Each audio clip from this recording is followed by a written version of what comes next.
Hello, my name is Alexander Whitmore, but everyone usually calls me Alex. I'm 39 years old, and if you ask me what I do, I'd probably give a wry smile and say I'm trying to survive the storms my own family has stirred up. The story I'm about to tell isn't a fairy tale, nor is it a Hollywood movie with a guaranteed happy ending.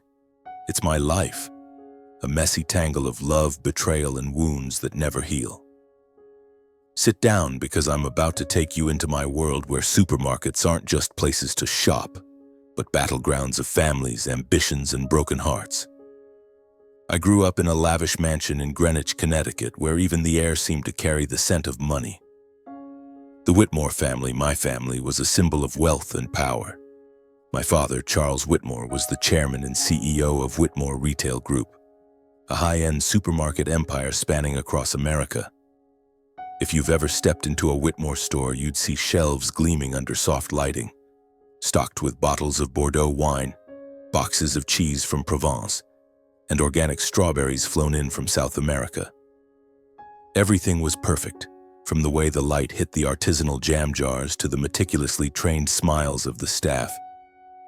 That was my father's world, a world where everything had to be exquisite. I was the eldest son, destined to inherit this empire. From a young age, I was taught that the Whitmore name wasn't just a name, it was a legacy. My father would sit at the head of the dining table in our opulent dining room lined with oil paintings, and recount how my grandfather built the company from a single store in Manhattan. "Alex," he'd say, his voice low and sharp as a blade, "you are the future of Whitmore retail. Don't let me down." I'd nod, though deep down I didn't understand why a 10-year-old boy needed to carry the weight of an entire family's legacy. Our household wasn't just a family, it was more like a dynasty. My mother, Monica, always appeared in silk dresses and pearl necklaces, but her eyes often seemed distant, as if she were living in a place she didn't want to be part of. My younger brother, Nathaniel, 4 years my junior, was a carbon copy of my father, always knowing how to please him, always knowing when to flash the right smile. And me? I was the one who asked questions, the one who felt suffocated at dinner parties where guests only talked about stocks, real estate, and European vacations. But my life truly changed when I met Elena. She was a light in my dark world, and also the spark that ignited every tragedy that followed. I met Elena Lancaster during my sophomore year at Stanford University. It was a crisp autumn afternoon with golden leaves falling across the campus paths. I was sitting in the library buried in an economics textbook when she walked in, bringing with her a fresh breeze and the scent of freshly brewed coffee. Elena was unlike any girl I'd ever met. She wore a simple sweater, her hair tied up in a high ponytail, and her brown eyes sparkled as if they held an untold story. She sat down at the table across from me, placed a stack of books on the table, and accidentally dropped a pen. I picked it up, handed it back to her, and when our hands touched, I felt a jolt of electricity run through me. "Thank you," she said, flashing a smile that made me forget where I was. "I'm Elena Lancaster." "Alex Whitmore," I replied, trying to keep my voice steady despite my heart pounding like a drum. We started talking, and I quickly realized Elena wasn't the type to show off. She was intelligent, sharp, but had a sincerity that made me feel I could shed the armor I'd worn for years. She talked about her family, about her father, Robert Lancaster, the founder of Lancaster Market, a chain of budget supermarkets serving working-class people and low-income communities. "My dad always says," Elena laughed, "everyone deserves to eat well, not just the wealthy." I chuckled, but a twinge of unease stirred within me. Lancaster Market. That name was no stranger to me. It was the sworn enemy of Whitmore Retail Group. The Lancasters and the Whitmores were like two sides of the same coin, coexisting in the retail industry but as different as night and day. Whitmore Retail Group prided itself on being the brand of the elite, where customers would pay hundreds of dollars for a bottle of Italian olive oil simply because it came in a handcrafted glass bottle. My father often referred to Lancaster Market as those cheap supermarkets with a tone of disdain. "They sell to people who don't know quality," he'd said during a shareholders' meeting when I was 16 and allowed to sit in. "They tarnish the retail industry." But Lancaster Market saw things differently. Robert Lancaster, Elena's father, had built his company from a small store in Portland, Oregon, with the mission of bringing quality food to every American household regardless of income. Their marketing campaigns targeted workers, single mothers, and struggling neighborhoods. They even had a free meals program on weekends for children in underserved areas. My father called it cheap PR stunts to win the masses, but though I never dared say it aloud, thought it was something Whitmore retail could never achieve, making a real difference in the community. The rivalry between the two families wasn't just talk. It was a full-blown war. Whitmore Retail and Lancaster Market had sued each other over an advertising campaign my father claimed the Lancasters had stolen from us. They fought over prime real estate in major cities like Chicago, Dallas, and Miami. Once, at an industry conference, my father and Robert Lancaster nearly came to blows over a comment about the true value of food. My brother Nathaniel jokingly called it the war of the vegetable vendors. But to me, it felt like a tragicomedy, where both sides were too consumed by their egos to see the harm they were causing to their loved ones. Elena and I fell in love despite all the barriers. Our date nights weren't at fancy restaurants or luxury resorts. We preferred sitting in a small diner in Palo Alto, eating burgers and laughing about economics exams. Elena always carried a notebook where she jotted down ideas for improving food supply chains. "If we could deliver fresh produce within 24 hours at a low cost," she'd say, her eyes shining, "people wouldn't have to choose between quality and their budget." I loved her passion, the way she saw the world not through the lens of wealth but through simple values. But I knew our love was a ticking time bomb. My father would never accept Elena, not just because she was Robert Lancaster's daughter, but because she represented everything he despised. The storm hit one winter evening when I brought Elena home to meet my family. I'd braced myself, but I didn't expect things to go as badly as they did. The Whitmore mansion was aglow with lights, the dining table set like a royal banquet. My mother smiled stiffly. Nathaniel sat with his arms crossed and a scowl, and my father, he looked at Elena as if she were an intruder. "Mom, Dad, this is Elena Lancaster," I introduced, trying to keep my voice calm. "She's studying with me at Stanford." Silence. A heavy silence so thick I could hear the ticking of the wall clock. Then my father spoke, his voice cold as ice. "Lancaster? Robert Lancaster's daughter? The one ruining the retail industry?" Elena gripped my hand under the table, but she didn't back down. "Mr. Whitmore," she said, her voice clear and steady, "my father built Lancaster Market to help people, not to ruin anyone." My father gave a mocking laugh that sent a chill down my spine. "Help people? You think selling cheap goods to the poor is helping them? You're tarnishing this family's name, and Alex, you're disappointing me."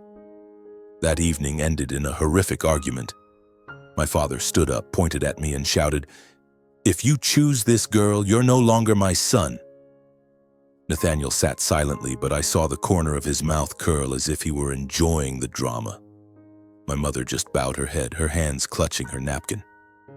I walked Elena to her car, apologizing for everything, but she just shook her head, hugged me, and said, "Alex, I don't need your family to accept me, I just need you."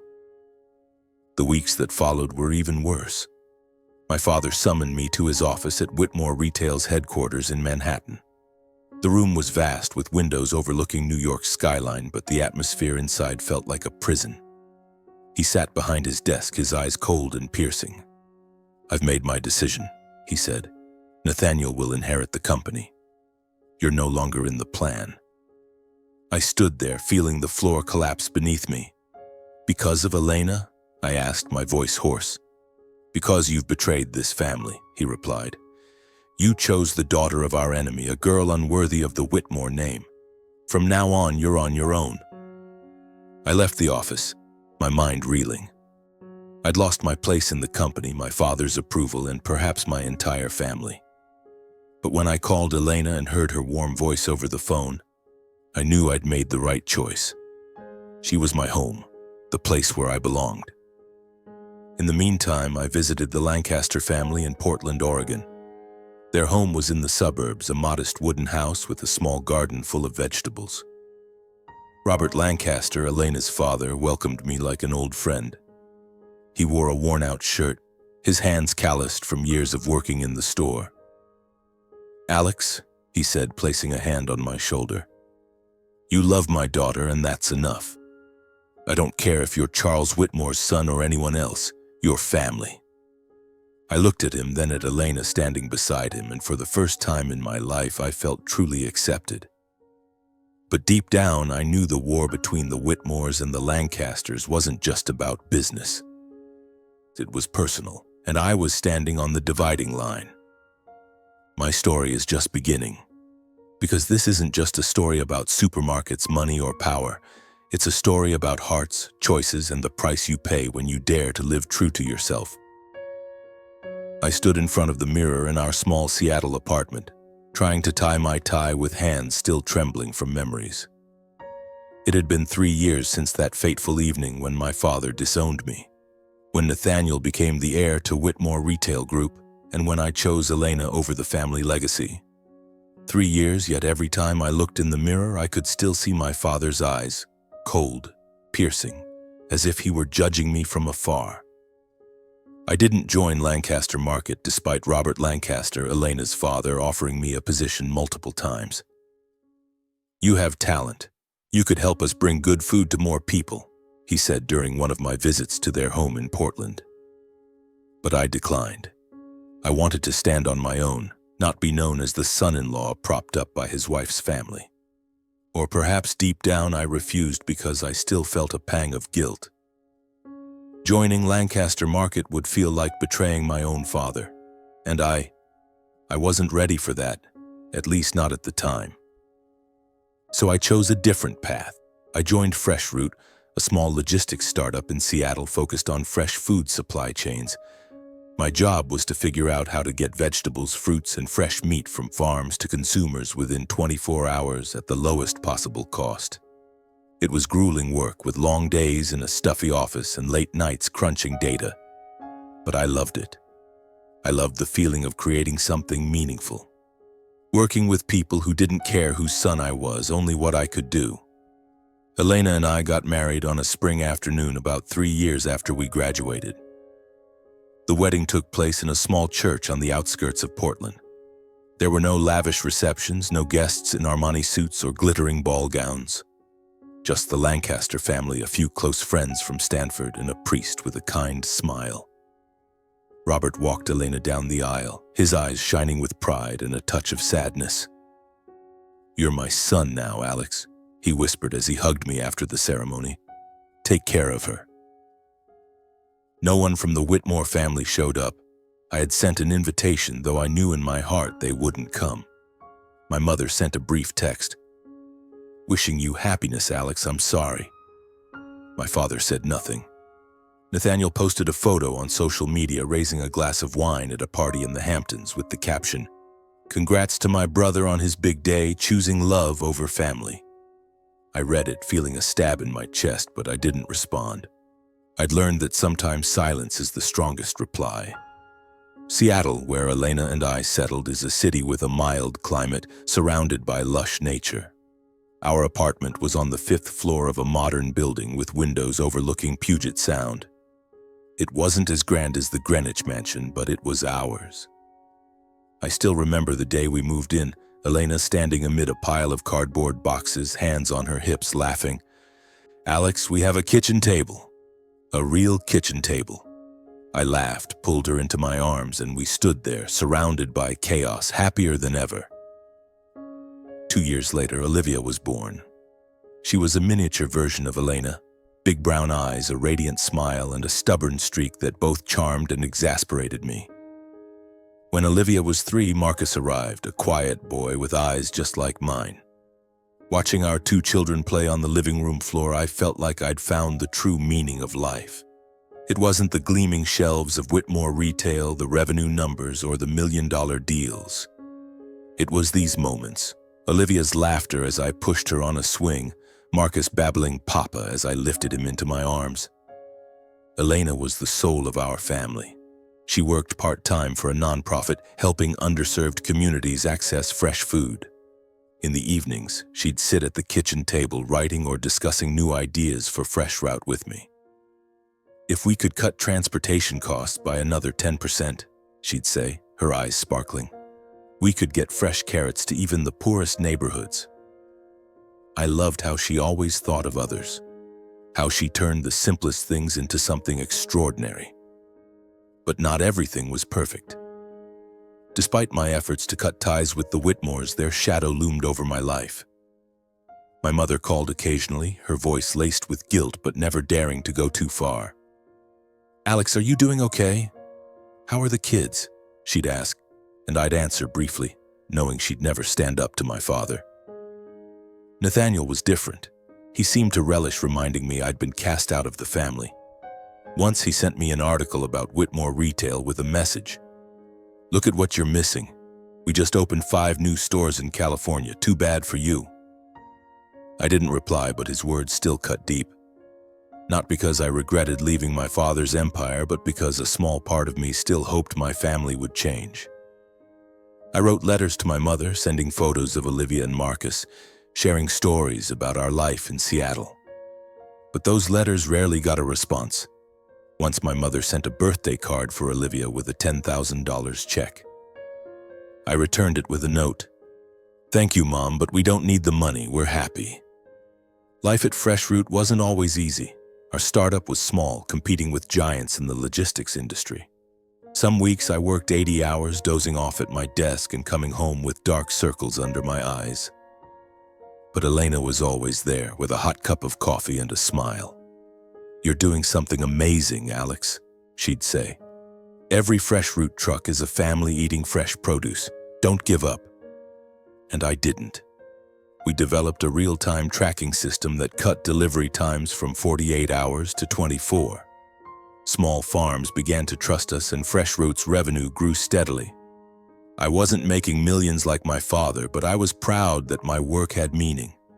I was building something, not to get rich, but to make life better for others. One Sunday afternoon, Elena and I took Olivia and Marcus for a picnic at a park near our home. Olivia, now 5, ran around the grass chasing a butterfly. Marcus sat on my shoulders, giggling as I pretended to be a horse.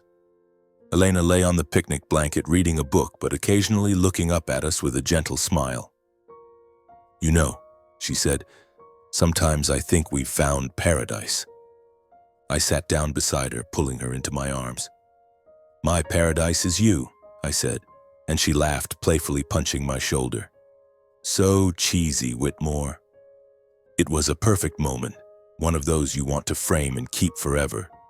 But I didn't know that just a few hours later everything would shatter like a bursting bubble. That was the last picnic, where I could still hold Elena's hand, where I could watch Olivia and Marcus run across the grass. We left the park as the sun set, its golden glow stretching across the lake. Olivia dozed off in the back seat, clutching her butterfly kite tightly. Marcus was half asleep, his head resting on his sister's shoulder. Elena sat beside me, softly humming a lullaby her mother used to sing. I drove, my heart light, feeling like everything in the world was right. The road back to Seattle was a 2-lane highway, winding through fields and forests. I kept a steady speed, the radio playing soothing jazz. Elena reached over, her fingers intertwining tightly with mine. "Today was fun, wasn't it?" she said, her voice soft. "We should do this more often." I nodded, smiling. "More often. Maybe next week we—" My words were cut off by a blinding light ahead. A massive container truck, like a monstrous beast, veered across the center line, heading straight for us. I only heard Elena's scream, "Alex, be careful!" before everything plunged into darkness. I woke up in a stark white room, the sharp smell of antiseptic filling the air. My head throbbed, my left arm was numb, and a strange emptiness gripped my chest. A nurse stood by my bed checking a chart. "You're awake," she said, her voice gentle but cautious. "You have a broken arm and some minor injuries. You're very lucky." Lucky? The word rang like a cruel joke. I tried to sit up, but a wave of pain made me groan. My wife? My kids? Where are they? I asked, my voice hoarse, as if my throat were filled with sand. The nurse looked at me, her eyes darting away. "I'll get the doctor," she said, hurrying out. A chill ran down my spine. I knew something was wrong, but I didn't want to believe it. I couldn't.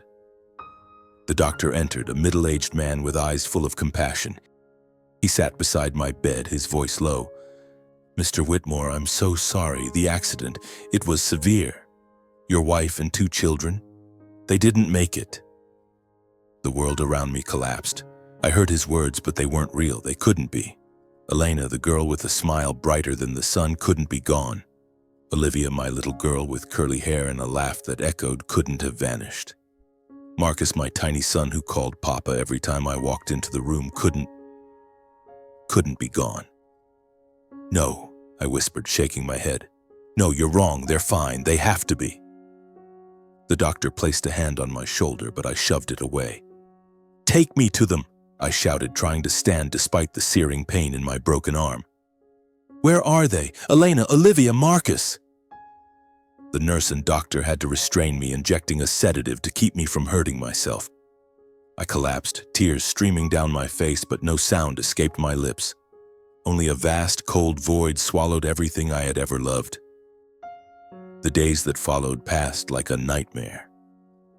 I lay in the hospital, staring at the ceiling, trying to piece together what had happened. The truck driver had fallen asleep, the police told me. He lost control, crashing head-on into our car. He survived with only a few scratches, but my family, they didn't stand a chance. I didn't know what to feel about the driver, anger, hatred, or just emptiness. I no longer had the strength to feel anything. Elena's parents flew from Portland as soon as they heard. They sat by my bedside, silently holding my hand. Margaret, Elena's mother, wept, her frail shoulders trembling. "Alex, you're our son," she said, her voice choked with sobs. "We lost Elena and the kids, but we won't lose you." Robert didn't say much, but his eyes were filled with pain. He sat there, looking a decade older, as if the accident had taken not only his daughter and grandchildren, but a piece of his soul. "What do you need, Alex?" he asked.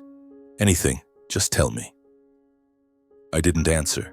I didn't know what I needed except to turn back time, to hold Elena again, to hear Olivia's laugh and Marcus's voice. But time never grants such wishes. The Whitmores, my own family, were a different story. I called my mother, leaving a trembling voicemail about the accident. I hoped even just a little that they'd come, that they'd set aside their pride to be with me in this moment. But no one came. My mother called back, her voice heavy with guilt. "Alex, I wanted to come, but your father, he wouldn't allow it. He said I shouldn't interfere with the life you chose." I gripped the phone, feeling my chest constrict. "Mom, my wife and your 2 grandchildren are dead," I said, my voice barely a whisper. "Do you understand? They're dead." My mother sobbed over the phone, but she didn't come. My father, as always, said nothing. Later, I learned a painful truth. My father was busy hosting a birthday party for Nathaniel at the Greenwich mansion with expensive wine and high-profile guests. The funeral for my wife and 2 children was held at a small church in Portland where Elena grew up. I stood before 3 coffins, 2 so tiny they shattered my heart. Olivia still held her butterfly kite in her eternal sleep. Marcus, with his peaceful face, looked like he was having a sweet dream. And Elena, she looked like she was merely asleep, her brown hair gently framing her face, her lips closed as if she had something left to say to me. I sent a funeral notice to the Whitmores, despite Robert's advice against it.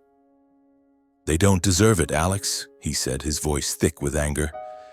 But I sent it anyway, foolishly hoping they'd come, that my father would see the 3 graves and realize he was wrong. But no one came. Not a formal condolence, not a single message. I stood before the graves, clutching the crumpled eulogy as tightly as my broken heart. Robert stood beside me, his hand on my shoulder. "You're my son," he said, his voice firm despite his red-rimmed eyes. "You lost your wife, your children, but you haven't lost your family. We're here, Alex. We'll always be here." I nodded, but inside I knew I'd lost everything. Elena was my light. Olivia and Marcus were why I woke up each morning. Now I was left with only a void, and I didn't know how to fill it. The weeks after the funeral, I lived like a shadow. I returned to our Seattle apartment, where everything reminded me of them. Olivia's pink dress hung in the closet, Marcus's tiny shoes sat in the corner, and Elena's notebook, filled with ideas about fresh food, lay open on the kitchen table. I couldn't touch them, but I couldn't throw them away either. Each night I lay in bed staring at the ceiling, trying to recall Elena's voice, Olivia's laugh, or the way Marcus gripped my finger. But the harder I tried, the more they slipped away. Robert and Margaret visited often, bringing food and stories of Elena as a child. They tried to pull me from the abyss, but I knew they were hurting too. We were survivors left to face a world that no longer felt the same. One evening, as I sat alone in the dark apartment, the doorbell rang. I opened it, expecting Robert, but it was my mother.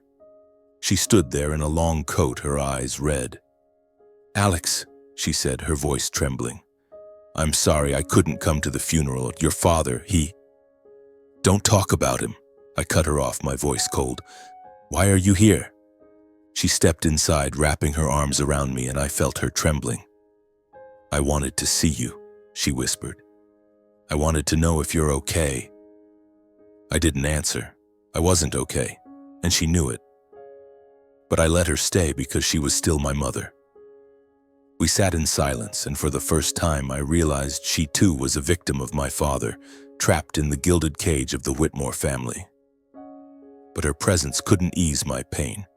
It only reminded me that my family, the ones who should have been there, had chosen to stay out of my life. 6 months after the accident, I made a decision. I couldn't keep living like a shadow, couldn't let grief consume me.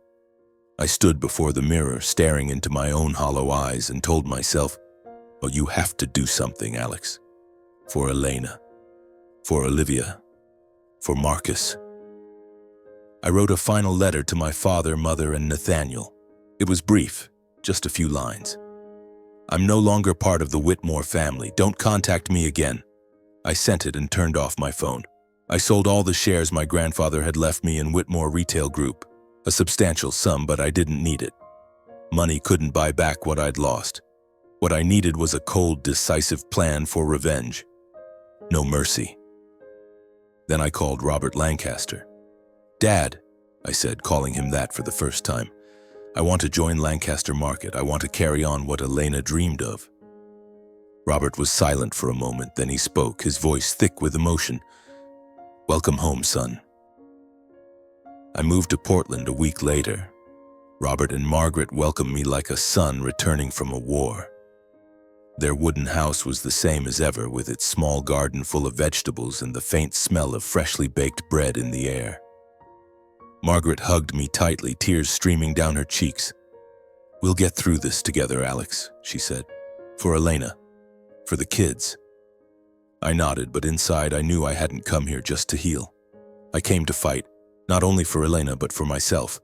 The Whitmores had abandoned me, and now I would abandon them. Joining Lancaster Market sent shockwaves through the media. Business headlines blared, "Disowned son of Charles Whitmore joins direct competitor."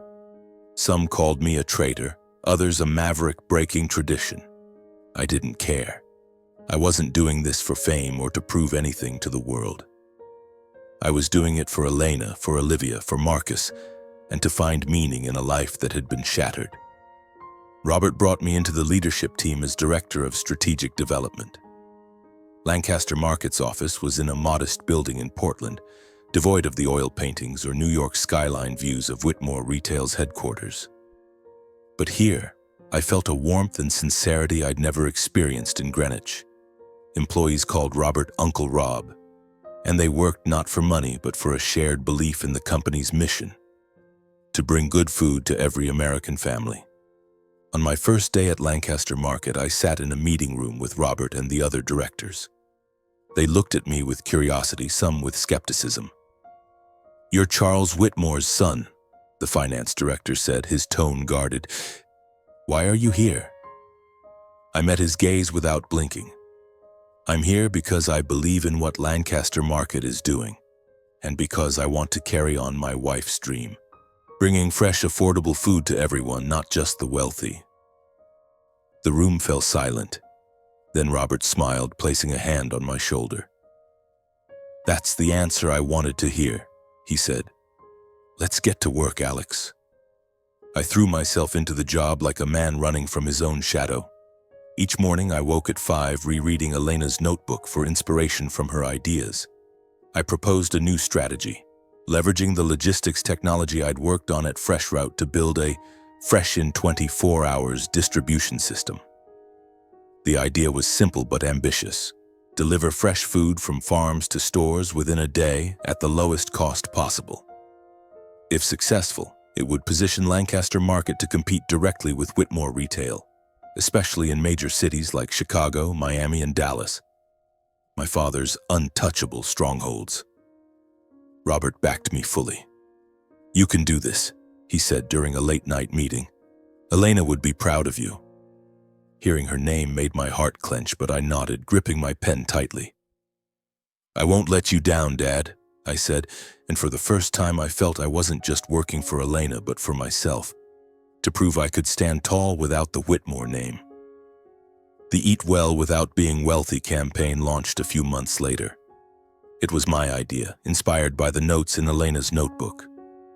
We weren't just selling food, we were telling a story about ordinary families, workers, single mothers, people who didn't need to spend hundreds of dollars for a quality meal. Our ads appeared on TV and social media, featuring smiling farmers, children holding fresh apples, and the message, "Lancaster Market, good food for everyone." The campaign was a direct blow to Whitmore retail.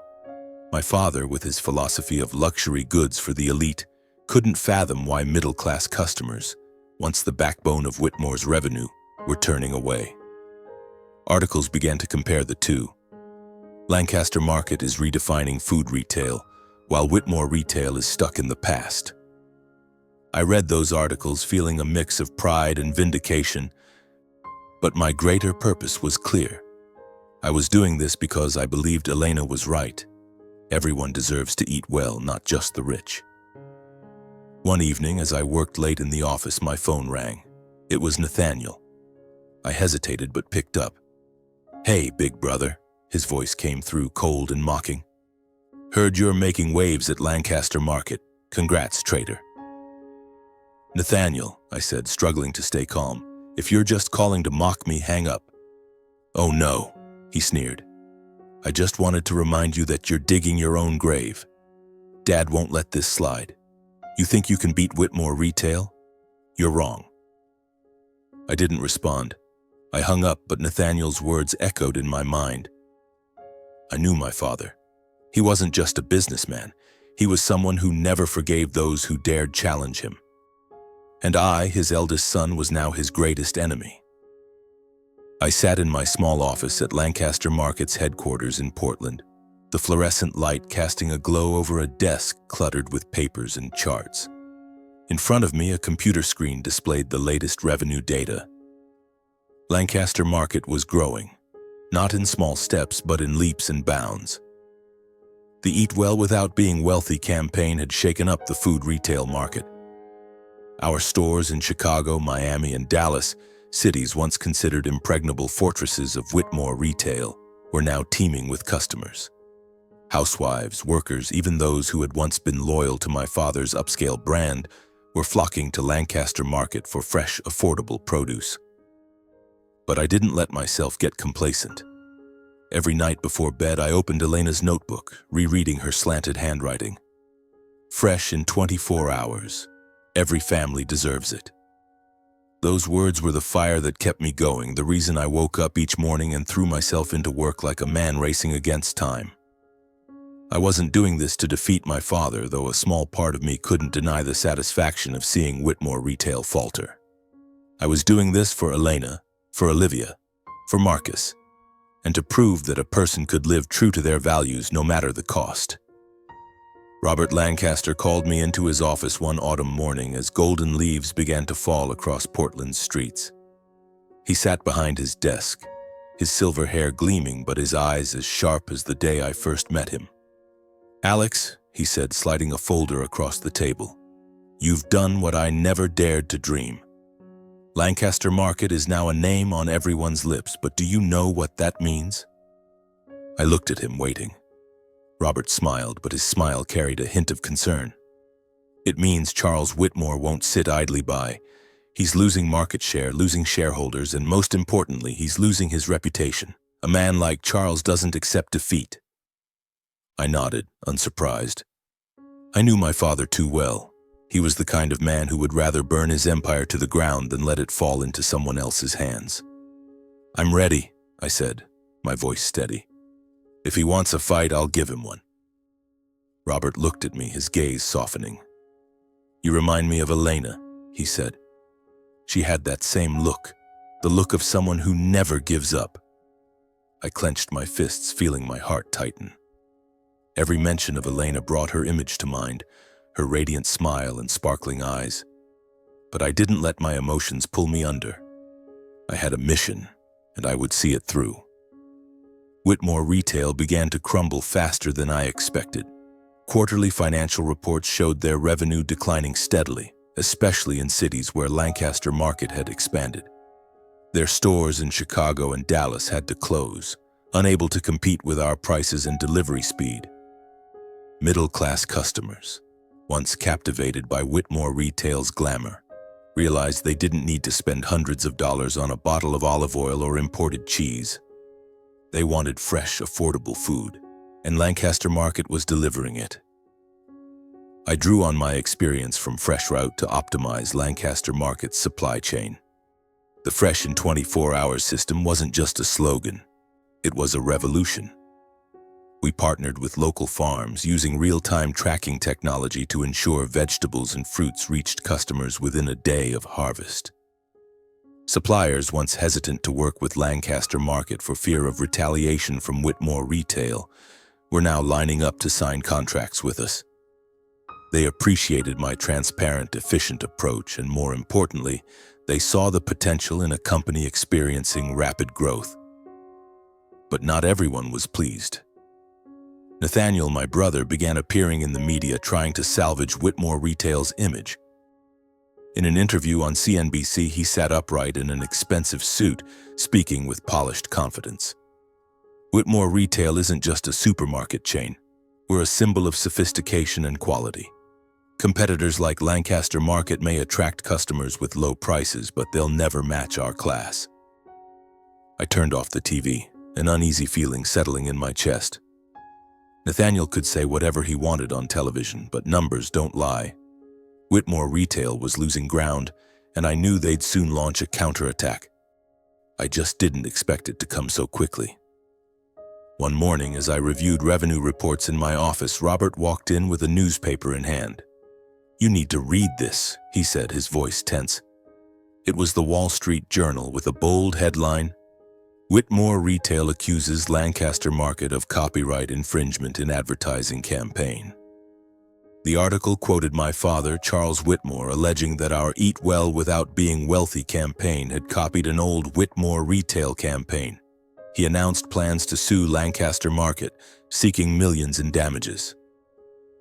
I read the article, feeling my blood boil. This wasn't the first time my father had used lawsuits to crush competitors.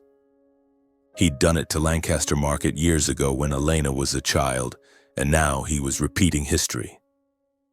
But this time, I wasn't the 16-year-old boy sitting in on his boardroom meetings. I was Alex, Lancaster Market's Director of Strategic Development, and I wouldn't let him win so easily. I immediately convened our legal team. "They have no evidence," I said, my voice firm. "Our campaign was built on Elena's ideas from her notebook. This is a dirty tactic, but we won't back down." The legal team agreed that Whitmore Retail's lawsuit lacked a strong foundation, but they warned that a legal battle could be lengthy and costly. "Charles Whitmore doesn't need to win," one lawyer said. "He just needs to distract us and damage our reputation." I nodded, but inside I knew this wasn't just a lawsuit. It was a declaration of war. My father was sending a message. He still controlled the game, and I couldn't escape his shadow. But he was wrong. I was no longer Alex Whitmore, the obedient eldest son. I was Alex fighting for my wife's dream, and I wouldn't let him destroy it. The lawsuit dragged on for months, but it didn't deter us. While the lawyers handled the paperwork, I focused on expanding Lancaster Market. We opened 10 new stores in major cities from Atlanta to San Francisco. Each new store was a dagger to my father's pride. I imagined him sitting in his Manhattan office reading declining revenue reports, his face red with rage. But I didn't stop. I accelerated the Eat Well Without Being Wealthy campaign, launching new ads featuring real families sharing how Lancaster Market had changed the way they eat. One ad featured a single mother in Chicago saying, "I used to think fresh food was only for the rich. Lancaster Market proved me wrong." Audiences loved those stories. Our revenue soared and suppliers began pulling away from Whitmore Retail. One of our biggest wins came when a major California farmers cooperative emailed me, saying they wanted to shift their entire contract to Lancaster Market because your way of doing business is transparent and respects us. It was a major victory, and it made me smile for the first time in months. The climax came at a national food retail conference in Las Vegas. I was invited to speak as Lancaster Market's representative. As I stepped onto the stage, my heart pounded, not from nerves, but because I knew my father was there, sitting somewhere in the audience. I didn't look at him, but I felt his gaze, cold, judgmental, like the day he disowned me. I stood before hundreds of people, from CEOs to journalists, and began my speech. "Lancaster Market isn't just about selling food," I said, my voice clear and strong. "We're about bringing hope. We believe every American family, rich or poor, deserves to eat well. We're not building a brand for the elite. We're building a brand for everyone." The crowd applauded, but I wasn't speaking to them. I was speaking to Elena, to Olivia, to Marcus. I was speaking to those who believed in me and to myself. When I finished, a Forbes reporter stood up and asked, "Mr. Whitmore, do you think Lancaster Market's success is a declaration of war against Whitmore Retail, your father's company?" I smiled, not a triumphant smile, but the smile of a man who had found his path. "I'm not declaring war on anyone," I said. "I'm just doing what my wife, Elena Lancaster, dreamed of, bringing good food to everyone. If that makes us a competitor to anyone, that's their problem, not mine." The crowd applauded again, louder this time. I stepped off the stage, feeling as though a weight had been lifted. As I passed through the rows of seats, I caught a glimpse of my father sitting in the back, his face hard as stone. He didn't clap. He didn't look at me, but I knew he'd heard every word. After the conference, articles began to appear. Alexander Whitmore, the game changer in food retail. They called me the Whitmore Rebel, the man who abandoned his family legacy to pursue a greater dream. Some even compared me to David slaying Goliath. I didn't like those comparisons. My father wasn't Goliath. He was just a man trapped by his own pride. Whitmore Retail continued to weaken. Shareholders began questioning Nathaniel's competence as he struggled under the pressure. A Bloomberg article revealed that Nathaniel had spent millions on lavish, ineffective ad campaigns, while Lancaster Market won customers' trust with authentic, relatable ones. Whitmore Retail's stores continued to close, and their stock plummeted on the exchange. One evening, as I worked late, Robert walked into my office with a bottle of wine and 2 glasses. "We need to celebrate," he said, his smile radiant. "Today we officially surpassed Whitmore Retail in market share in 3 major states." I took the glass but didn't drink right away. I looked at Robert, the man who had become a father to me in a way Charles Whitmore never could. "Thank you, Dad," I said, "for believing in me." Robert raised his glass, clinking it against mine. "No, Alex," he said. "Thank you for keeping Elena's dream alive." A week after the celebration with Robert, I received an email from an unfamiliar address with no sender's name. Just a single terse line. "Meet me at the Waldorf Astoria, New York, Friday, 7 p.m., meeting room 3. CW. I didn't need a full signature to know who it was. Charles Whitmore, my father, was finally ready to face me. I stared at the email, my fingers hovering over the keyboard, torn between deleting it and responding. Part of me wanted to ignore him, to let him drown in the ruins of his crumbling empire. But another part, the part that still carried Whitmore blood, couldn't turn away. I needed to look him in the eye to hear him speak, if only to confirm that I was right to cut ties with him. I replied, "I'll be there." New York greeted me with the biting chill of winter, gusts of wind sweeping through streets aglow with Christmas lights. I stepped into the Waldorf Astoria, a place that had once been the playground of the Whitmore family during lavish galas. The lobby was as opulent as I remembered, with marble columns and warm golden light. But I was no longer the boy trailing behind my father in an oversized suit. I was Alex, a man who had chosen his own path, and I wasn't here to beg for forgiveness. I was here to confront him. Meeting room 3 was on an upper floor with windows overlooking Manhattan's skyline. When I pushed open the door, my father was already there, seated at the head of the table in a perfectly tailored black suit. He looked older than I remembered, his hair grayer, the lines around his eyes deeper. But his gaze was as sharp as ever, like a blade ready to cut down anyone who dared defy him. He didn't stand, didn't greet me, just gestured for me to sit. "Alex," he said, his voice low and deliberate, as if weighing every word. "You've done well. I didn't expect you to go this far with that cheap supermarket chain."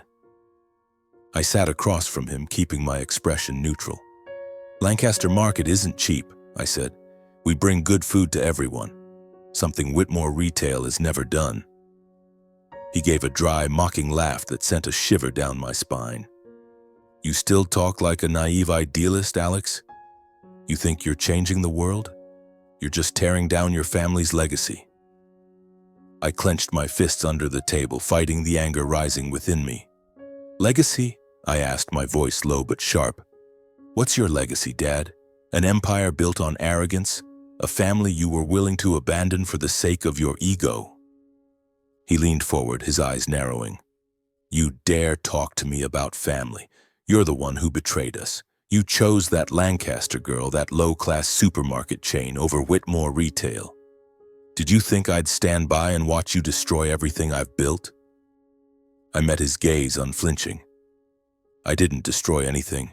You did that yourself. You chose Nathaniel's birthday party over the funeral of my wife and children. You chose your reputation over your family. That was your choice, not mine." The air in the room grew heavy. My father fell silent, but I saw his hand tremble slightly on the table. For the first time in my life, I saw a flicker of unease in his eyes. Not regret, but uncertainty. He stood and walked to the window, staring down at the city below. "Whitmore Retail is struggling," he said, his voice flat, like he was reading a financial report. "Shareholders are pulling out. Nathaniel, he's not strong enough to hold the company together. I need you, Alex. Come back, help me save it. You're still my son." I almost laughed, but the sound caught in my throat. "Save the company?" I asked. "You think I'd come back after everything you've done? After you disowned me, after you didn't even show up to Elena's, Olivia's, or Marcus's funeral?" He turned back, his face hardening. "I was busy," he said, his voice cold. "I have responsibilities to the company, to the shareholders. You wouldn't understand." I stood, stepping closer to him, just a few feet away. "Busy?" I said, my voice trembling with anger. "Too busy to see your daughter-in-law and grandchildren one last time? Have you ever felt regret, Dad? Have you ever thought about how you chose Nathaniel's birthday party over standing by me when I lost everything?" He didn't answer. He looked at me, his eyes clouded, not with tears, but with the emptiness of a man who had lost everything yet refused to admit it. I shook my head, feeling the last invisible thread between us snap. "I was your son," I said, "but you buried me along with them." I turned and walked out of the room, not looking back. As the door closed behind me, I felt a strange sense of liberation. I was no longer Alex Whitmore, the eldest son of Charles Whitmore. I was Alex fighting for Elena's dream, and I wouldn't let anyone, not even my father, stop me. In the weeks that followed, Whitmore retail continued to collapse. News reports detailed how the company was selling off assets to pay debts. Nathaniel appeared on television trying to maintain an air of confidence, but his eyes betrayed panic. Some major shareholders publicly criticized his competence, calling him an unworthy heir. I didn't feel joy reading those reports, but I didn't feel pity either. Nathaniel had chosen to stand with my father, and now he was facing the consequences. Lancaster Market, meanwhile, kept expanding. We opened new stores in cities where Whitmore retail had once dominated. The Eat Well Without Being Wealthy campaign became a phenomenon, studied in universities as a textbook example of value-driven marketing. Suppliers continued to abandon Whitmore retail to sign contracts with us, and I received emails from farmers thanking Lancaster Market for giving them access to larger markets than ever before. One morning, Robert called me into his office. He slid a newspaper across the desk, its headline blaring, "Whitmore Retail Files for Bankruptcy Protection." I read the article, feeling as though a chapter of my life was closing. The company my father had spent his life building, the one he'd once hoped I'd inherit, was now just a name in headlines. "What do you think, Alex?" Robert asked, his eyes searching mine. I folded the paper and set it down. "I don't think anything," I said. "Whitmore retail is no longer part of me, but Lancaster Market, that's my home." Robert nodded, a faint smile crossing his face. "You've done what I never dared dream," he said. "But you know, Alex, what I'm most proud of isn't the revenue or market share. It's you, a man who rose from the ashes and kept fighting." I smiled, the first time in months, feeling a slight lightness in my heart. "Thank you, Dad," I said. "But this fight isn't over. We still have work to do." 2 years later, Lancaster Market had become the dominant name in food retail. We held over 60% of the market share across the United States, a figure even Robert, with all his optimism, hadn't dared to dream of. Our stores sprouted everywhere, from struggling neighborhoods in Detroit to bustling suburbs in Los Angeles. The Eat Well Without Being Wealthy campaign was no longer just a slogan. It had become a movement, a reminder that good food shouldn't be a privilege for the wealthy. But no matter how sweet Lancaster Market's successes were, they couldn't fill the void in my heart. I still saw Elena in every corner of my life, in the smell of morning coffee, in Olivia's pink dress hanging in the closet, in Marcus's tiny shoes sitting alone in a corner. I had achieved so much, but the cost was too great. I wondered if Elena would truly be proud of me, or if she would want me to stop, to slow down, and find some peace. One autumn afternoon, Robert called me into his office. He sat there, looking older, but with the same warm smile I'd seen the day we met. "Alex," he said softly, "I've decided to retire." I looked at him, stunned. "Retire? Dad, Lancaster Market is at its peak. You can't—" He raised a hand, cutting me off. "I've worked my whole life, Alex. I built Lancaster Market from a single store in Portland, and now it's bigger than I ever dreamed. But I'm tired. I want to spend the time I have left with Margaret, with our garden, and maybe to remember Elena in a way I haven't had time to do." I nodded, though inside I felt a twinge of panic. Robert was the backbone of Lancaster Market, the one who had guided me through my darkest days. The thought of him leaving felt like losing an anchor. "And I want you to take over," he said, looking me straight in the eye. "You'll be the CEO of Lancaster Market." I opened my mouth to protest, but he shook his head. "Don't say no, Alex. You're the right person for this. You understand Elena's dream, our values. You've proven that, not just to me, but to the world." I sat in silence, feeling a wave swell in my chest. CEO of Lancaster Market. It was something Elena had once teased me about during those late nights at the kitchen table dreaming wild dreams. "One day you'll run the whole retail world, Alex," she'd laughed, playfully punching my shoulder. "But don't let it make you arrogant, okay?" "I don't know if I'm worthy," I said, my voice hoarse. "I've done everything for Elena, but I still feel like I haven't done enough." Robert stood, walked around the desk, and placed a hand on my shoulder. "You've done more than enough, Alex. You've made her dream a reality. Now do this for yourself. Live a life you're proud of." I nodded, tears welling up, but I held them back. "I'll try, Dad," I said. "I promise." The day I officially became CEO, Lancaster Market held a small press conference at our Portland headquarters. Reporters from across the country flooded in, cameras flashing, and I stood at the podium trying to maintain a calm demeanor. "I'm not here to build an empire," I said, my voice clear. "I'm here to carry on a legacy, Elena Lancaster's legacy, who believed everyone deserves to eat well and live well. Lancaster Market won't stop, because we're not just selling food, we're bringing hope." The crowd applauded, and I looked down to see Robert and Margaret standing in the front row smiling. But in that moment, I could almost see Elena standing beside them, her brown eyes shining brightly. I blinked, and she was gone. But I knew she was always there, in every decision I made, in every step I took. That autumn, I returned to the cemetery in Portland where Elena, Olivia, and Marcus rested. The cemetery sat on a small hill with rows of oak trees blazing red under the setting sun. I walked along the path carrying a bouquet of daisies, Elena's favorite flower. A gentle breeze carried the scent of freshly baked bread from a nearby Lancaster Market store, one I had personally inaugurated months earlier.